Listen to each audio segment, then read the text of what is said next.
Good evening dear students. आज मैं आप लोगों के समक्ष व्हीट के बारे में बोलने वाला हूँ। तो हमारा सेक्टर है लैंड रिसोर्सेज एंड एग्रीकल्चर, जिसमें हम एग्रीकल्चर रिसोर्सेज के बारे में पढ़ रहे थे। आगे हम लोगों ने राइस के बारे में हम लोगों ने चर्चा किया था। अभी हम लोग जो है व्हीट के बारे में चर्चा करेंगे, ठीक है ना। तो wheat is the second most important cereal crop in India, and India produces about 2.3% of the total wheat production of the world. पूरे वर्ल्ड का जितना 2.3% व्हीट प्रोडक्शन रहता है वो इंडिया अकेला ही प्रोड्यूस करता है। और आप लोग सोच रहे हो कि व्हीट कौन सा क्लाइमेटिक जोन में व्हीट का ग्रो होता है।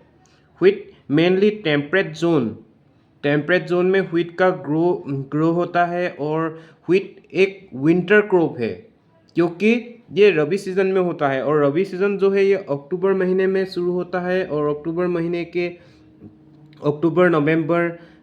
नवंबर दिसंबर जनवरी फरवरी टिल मार्च आप लोग देखोगे कि व्हीट का कल्टीवेशन भारतीय किसान करते हैं। तो और मैं ये कहना चाहता हूँ कि व्हीट का एल्टीट्यूड कितना है, किस एल्टीट्यूड में व्हीट का ग्रो किया जाता है।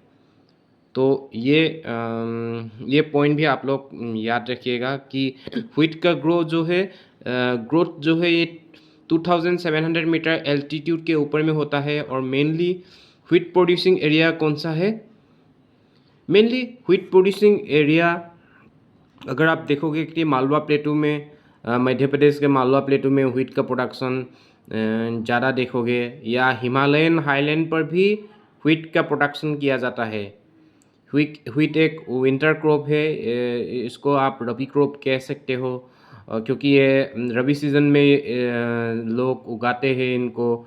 तो किसान उगाते हैं इसको जब रबी सीज़न शुरू होता है, तब इसका येल बहुत हाई है पंजाब और हरियाणा में और राजस्थान में।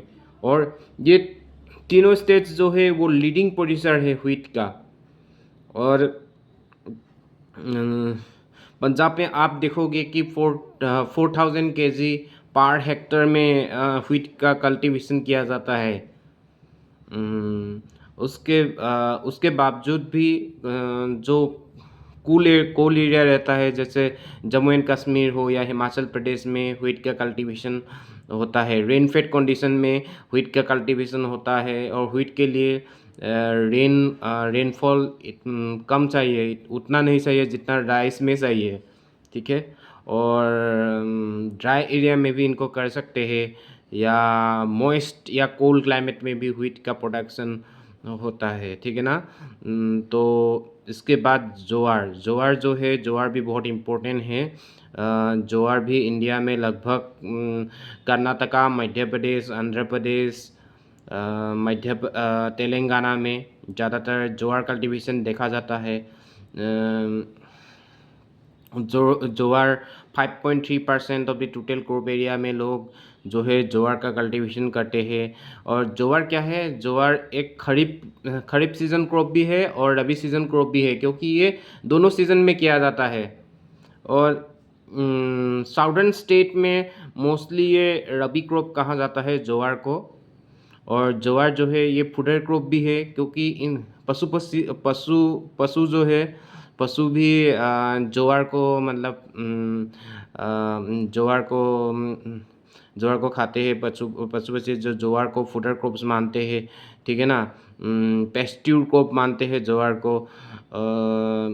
साउथ में आप देखोगे तो विंध्याचल एरिया में भी ज्वार का कल्टीवेशन किया जाता है, और ये एक रेनफेड क्रॉप है, क्योंकि रेनी कंडीशन में ज्वार का कल्टीवेशन होता है,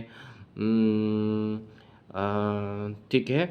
तो आप लोग ये याद रखना कि ज्वार का टोटल परसेंटेज कितना है हमारे देश में, इंडिया में ज्वार का कितने एरिया पर कल्टीवेशन है। तो 16.50% टोटल क्रॉप एरिया पर ज्वार कल्टीवेशन किया जाता है।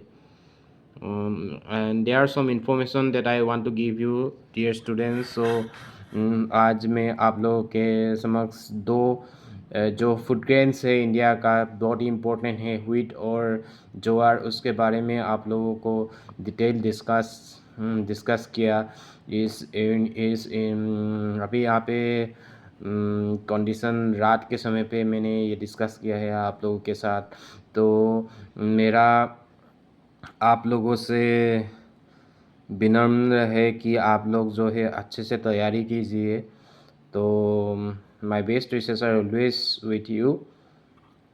Till then, my next video will come soon.